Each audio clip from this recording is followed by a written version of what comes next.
الرحمن الرحيم. أيها المواطنون، في هذه الظروف العصيبة التي تمر بها البلاد،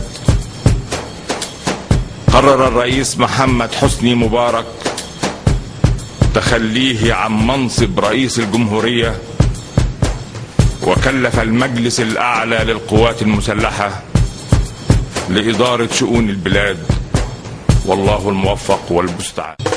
ارفع راسك فوق، انت مصري، بلدك عالية وفوق، انت مصري. ارفع راسك فوق، انت مصري، بلدك عالية وفوق.